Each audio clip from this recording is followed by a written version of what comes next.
Responses? The member from Oshawa. Thank you, Speaker, and it is my distinct honour to stand in this legislature and speak today in recognition of Remembrance Week. I know that communities across Ontario pay tribute to our veterans and men and women who have served or who continue to serve. And I know that every member of this legislature would be able to speak at length about Remembrance Week and the importance of Remembrance Day in our communities. But I'm pleased to be able to tell a little bit of Oshawa's story today. In Oshawa, we have many service clubs and legions. We have the Royal Canadian Legion branches 637 and branch 443 in Oshawa. We have the General Sikorsky Polish Veterans Association, the Canadian Corps, the Oshawa Navy Club, and the Royal Canadian Air Force Association 420 Wing. We also have, in the heart of our downtown, the Ontario Regiment, which has just celebrated 150 years. And we've also have the Ontario Regiment Museum with its amazing collection of tanks and armoured vehicles, and the proud Ontario Regiment Ferret Club. I invite everyone to come and visit. Speaker, I would like to say that while we recognize our veterans and their families, we can never repay the debt we owe, nor can we be grateful enough for the freedoms and security we enjoy every day across all of our communities.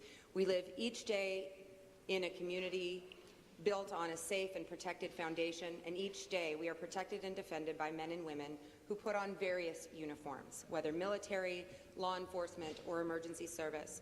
We thank them all for all that they have given and continue to give for the sake of our country and our communities. As I said, Oshawa is fortunate to have a strong history of service. Our service clubs, legions, and proud active regiment continue to strengthen our community. And because of our deep service roots, we recognize a season of remembrance. More than Remembrance Week, we have Remembrance Season. But to start our season, we raised the poppy flag in Oshawa to begin Poppy Week. And we thank all of our Legion members who do such a fantastic job across our communities with the Poppy campaign, raising funds and raising the understanding of our communities. But this year, we also had a special opportunity to recognize our local history of service. There were 2 plaques that started in Oshawa commemorating the GM employees who died in the 2 world wars.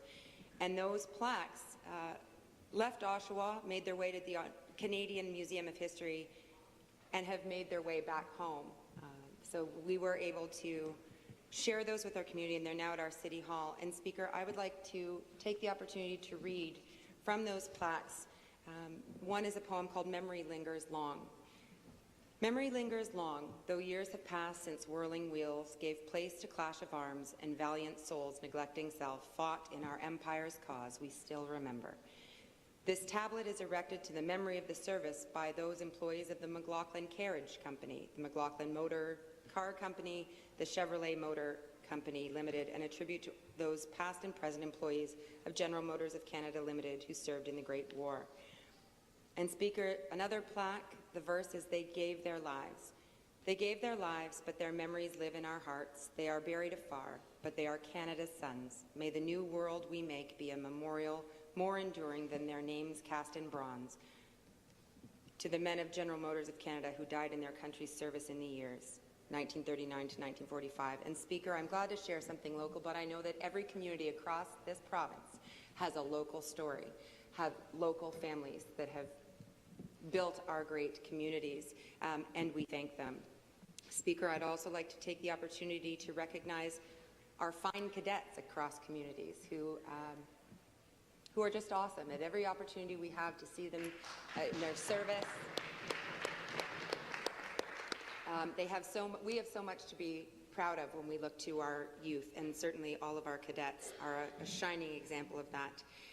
But I would also like, as we recognize the men and women who have served, I'd like to take a moment to appreciate those men or those women and children who for years waited and worried.